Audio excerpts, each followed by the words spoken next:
मेरे सभी पूर्वजों को मेरा सादर प्रणाम। ओम श्री गणेश देवताय नमः। ओम श्री कुल देवताय नमः। ओम श्री गुरु देवताय नमः। ओम सर्वश्री इष्ट देवताय नमः। शिव शरण दोस्तों, मैं हूँ कड़प्पा। आपके सामने फिर से हाजिर हूँ। मेरे धर्म कर्म चैनल में आपका स्वागत है दोस्तों। दोस्तों, दिन नक्षत्र तिथि योग और करण, इन पांच अंगों से बनता है पंचांग। और रोज संकल्प छोड़कर पूजा करने से, पंचांग बोलने या सुनने से नाना सिद्धियां आपको प्राप्त होने की संभावना बढ़ती है। क्योंकि तिथि हमें वैभव देती है, वार हमारी आयु बढ़ाता है, नक्षत्र हमारे सभी पापों को नष्ट करता है, योग हमें जुदाई से बचाता है, और करण हमारी सारी मनोकामनाएं पूरी करता है। लेकिन इसके लिए हमें शास्त्र शुद्ध स्वधर्म का पालन करना चाहिए, अंतःकरण शुद्ध करना चाहिए। वास्तु दोष अगर है तो उसे हमें नष्ट करना चाहिए। हमारा भक्ति मार्ग शास्त्रविद कर्मों से भरा होना चाहिए। आत्मा परमात्मा का मिलन हमारे जीवन का उद्देश्य होना चाहिए। इसके बाद ही हमें कोई सिद्धि प्राप्ति की आशा करनी चाहिए। दोस्तों, अब आपको पंचांग आज का सुनाने जा रहा हूँ। इसका उपयोग आप किसी भी धार्मिक कर्मकांड में आराम से कर सकते हैं।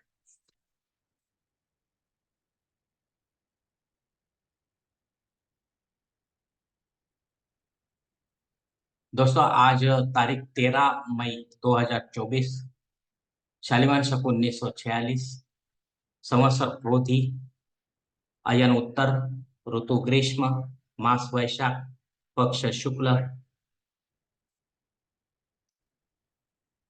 तिथि दोस्तों आज की षष्ठी तिथि है। देर रात 2:51 के बाद सप्तमी तिथि आरंभ होगी। वार सोमवार है दोस्तों। नक्षत्र दोस्तों पुनर्वसु नक्षत्र है। सुबह 11:24 के बाद पुष्य नक्षत्र शुरू होगा। योग दोस्तों शुभ योग है। सुबह 7:41 के बाद गंड योग शुरू होगा। करण दोस्तों कौलव करण है। दोपहर 2:22 के बाद तैतिल करण शुरू होगा। और देर रात 2:51 के बाद गरज करण शुरू होगा।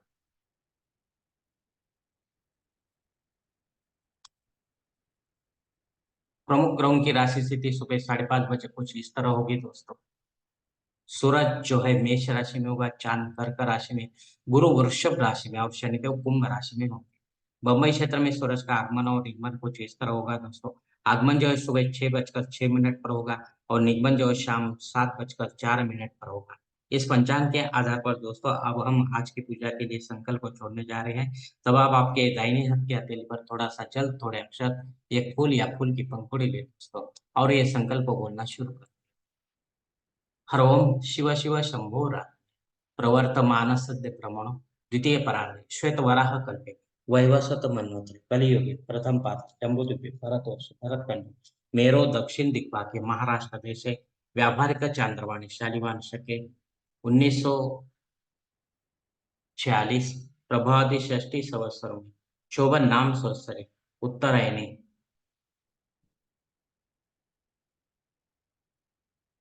ग्रीष्म ऋतु वैशाख मासे शुक्ल पक्षे सोमवार वासरे पुनर्वसु नक्षत्रे शूल योगे कौलव करणे षष्ठी शुभतिथि वीर गोत्र में उत्पन्न मैं कड़प्पा मौपात दुरित क्षेत्र श्री पार्वती पति परमेश्वर विद्यर्थ नित्य देव पूजा करिष्ये एवं इष्टलिंग पूजा करिष्ये।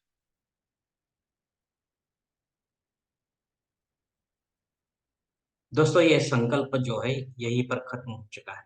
अब आप आपके दाहिने हाथ के हथेली पर जो संकल्प का पानी है वो सामने वाली थाली में छोड़ दो दोस्तों। दोस्तों, इस संकल्प की काल मर्यादा सुबह 7:41 तक। इस समय के बाद भी अगर आपको किसी धार्मिक विधि संपन्न करने के लिए मुंह संकल्प छोड़ना है, तो कृपा करके आप ऊपर के बदले हुए पंचांग का सहारा लेकर नया संकल्प तैयार करें, और उस संकल्प में आप जो करने जा रहे हैं धार्मिक विधि उसका उल्लेख अवश्य करें। तब जाकर आपकी ये धार्मिक सेवा जो है वो संबंधित देवताओं तक पहुंचेगी, और उनका आशीर्वाद आप तक पहुंचेगा। आपका जीवन और भी सुखमय बन जाएगा दोस्तों। दोस्तों, अब मुहूर्त विभाग में देखते हैं। दोस्तों, इसमें धार्मिक विधि और मुहूर्त काल कुछ इस प्रकार दिए हैं। सगाई के लिए मुहूर्त दिया है तारीख 16, 18, 19, 21, 23, 25, 27, 28 जून, तारीख 2 और 3। गोद भराई के लिए मुहूर्त दिया गया है तारीख 13, 14, 19, 23, 28। नामकरण करने के लिए मुहूर्त दिया गया है तारीख 14, 18, 19, 23, 28 जून, तारीख 3। मुंडन करने के लिए मुहूर्त दिया गया है तारीख 13, 20, 29 जून, तारीख 2 और 3। गृह प्रवेश करने के लिए मुहूर्त दिया गया है तारीख 13, 18, 23, 25 जून, तारीख 2 और 3।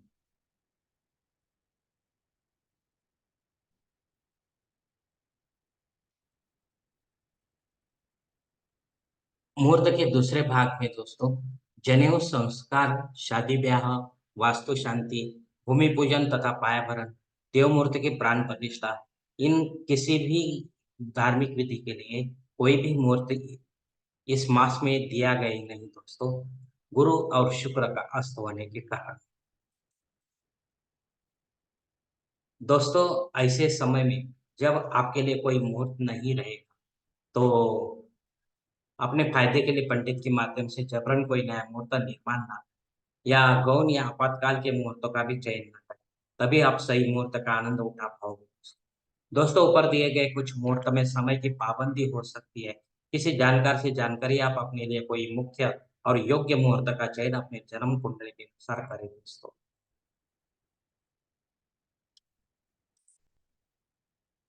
दोस्तों अब पंचांग शुद्धि, मतलब पंचांग में दिए कुछ अन्य महत्वपूर्ण जो जानकारी है, उसमें सबसे पहले पंचांग शुद्धि दिया गया है, वो है उत्तम दिन है दोस्तों, कोई प्रॉब्लम नहीं है। दिन विशेष दोस्तों, श्री नरसिंह नवरात्र आरंभ होने जा रहा है आज से। अगर आपके परिवार में ये परंपरा है तो ही आप इस नवरात्र का आरंभ करें दोस्तों, नए तरीके से शुरू ना करें ताकि आगे की पीढ़ी को तकलीफ ना हो।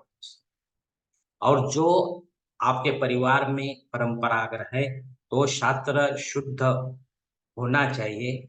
शास्त्रों के अनुसार, नियमों के अनुसार नवरात्र संपन्न होनी चाहिए दोस्तों। अगर नहीं होती है तो आपको दोष तो लगेगा ही, लेकिन फायदा कुछ होगा नहीं। ये ध्यान में रखो दोस्तों। 11 बजकर सुबह 24 मिनट के बाद घबाड़ योग। इस घबाड़ योग में जो भी आप काम करेंगे उसमें आपको फायदा ही फायदा होने के चांस से ज्यादा होते हैं, आप अनुभव ले सकते हैं। अग्नि धरती पर हाजिर नहीं है दोस्तों, इसके लिए आप अपना नया कोई यत्न या कर्मकांड नहीं कर सकते दोस्तों, जो रेगुलर है वही आप कर सकते हैं दोस्तों। राहु काल दोस्तों सुबह 7:30 बजे से लेकर 9 बजे तक है। इस समय 1.5 घंटे के समय में भी आपका कोई महत्वपूर्ण काम अगर नहीं होता है तो और कोई समय में इसे पूरा करने की कोशिश करो ताकि आपको यश प्राप्त हो, क्योंकि राहु का प्रभाव ऐसा होता है जो सबके लिए अशुभ समझा जाता है, होता है। बहुत कम लोगों के नसीब में ये होता है कि उनका काम सक्सेस होता है, क्योंकि वो राहु उसके लिए शायद शुभ हो सकता है। दोस्तों संकल्प छोड़कर की जाने वाली पूजा जो होती है वो 100% और जल्द फलदायी है। क्योंकि हम ही होते हैं ऐसे धार्मिक कर्मकांडों के करता धरता, हम ही होते हैं हमारे जीवन को बनाने और बिगाड़ने वाले। अगर आप मेरे विचारों से सहमत है तो कृपा करके मेरा धर्म कर्म चैनल सब्सक्राइब करो, लाइक करो, आपकी फैमिली और दोस्त परिवार के साथ शेयर करो, और कमेंट्स बॉक्स में आप अपना कमेंट जरूर दे दोस्तों। दोस्तों मेरा अगला वीडियो आप तक पहुंचने के लिए बेल बटन को अवश्य दबाएं। धन्यवाद दोस्तों। हमारी अगली मुलाकात होने तक आप खुश रहे, आनंदी रहे और प्रसन्न रहे। हरि ओम। शिव शंभो महा।